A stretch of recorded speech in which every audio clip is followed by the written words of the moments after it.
Ruse Moleshe is an energy expert and she joins us now to look into this much further. Ruse, it's a great pleasure having you with us on this show. So basically, what do you make of these developments? In fact, maybe start by analyzing in finer detail what this updated resource plan actually entails. How does it actually differ from the EAP or the Action Energy Plan that was previously tabled? Thank you for the opportunity and good afternoon to the viewers. So the Integrated Resource Plan is a plan for the country that is a long-term plan that illustrates what type of technologies the country will use to meet our electricity needs. In the main, the considerations are security of supply, meaning that we have to have reliable supply over a period of time.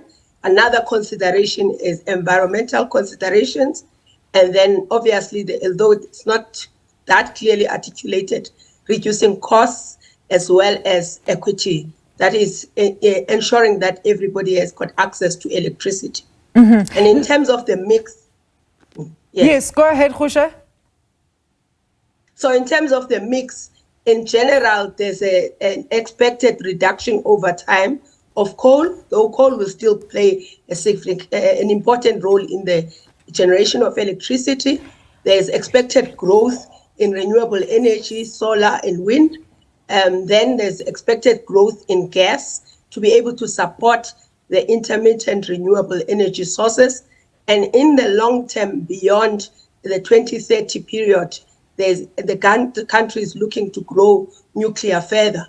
Mm-hmm. And just on that aspect of security and of supply, Ruse, I mean, let's talk about it, that the plan actually seeks to address the demand versus supply issue. But we both know that with the current overburdening of the country's resources, obviously driven by the high immigration levels and the fact that if such factors are also not catered for within the plan, we can make plans until the new dawn. They simply won't address the issues. There are whole buildings or even municipalities illegally operating outlets that are still not even registered and are still connected to the grid. How do we get around that quagmire?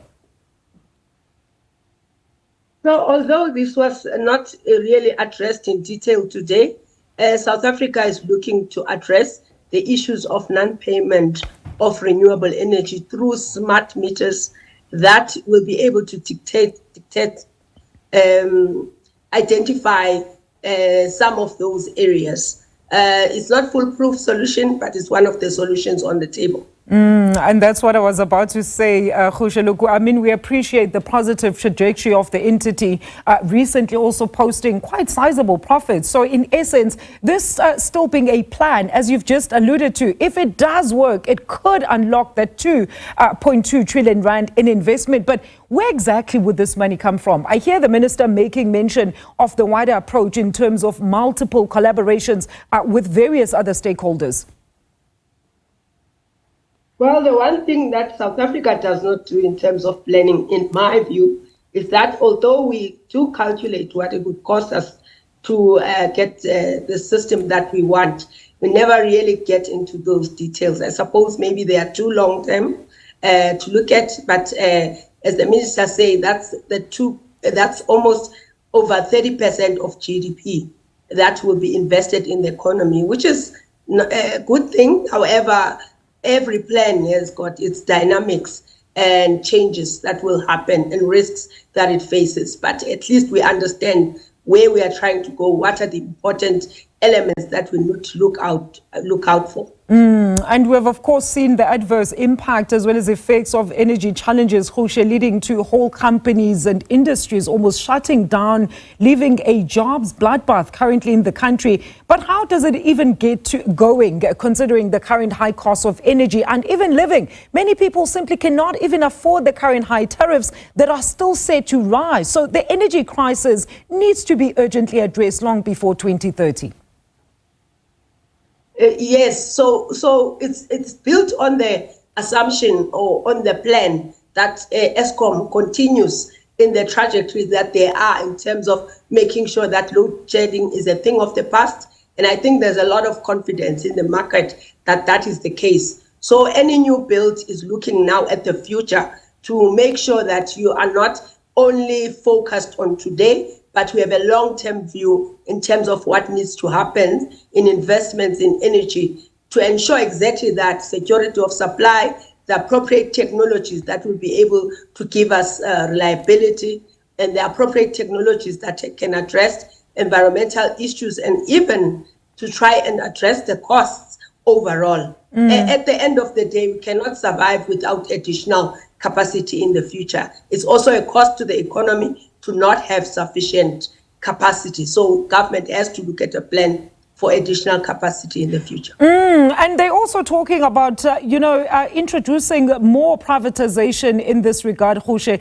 Do you see that actually swiftly addressing the current challenges that we have pertaining to energy?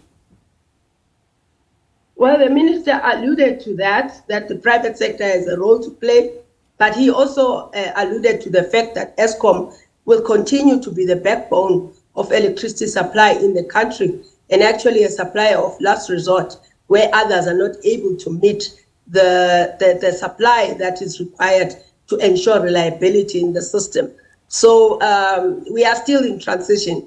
We'll see how that transition pans out. There are plans, whether the plans will be realized or not. But the private sector still has a role. As you know, there's been a lot of renewable energy that is included in the system, and that most of that is from the private sector. Even some of these large industrial users are having their own capacities in-house. So it's going to be a mix in the future. Thank you so much. As always, very enlightening there. Ruse Moleshe is an energy expert weighing in, of course, on the updated Eskom integrated resource plan.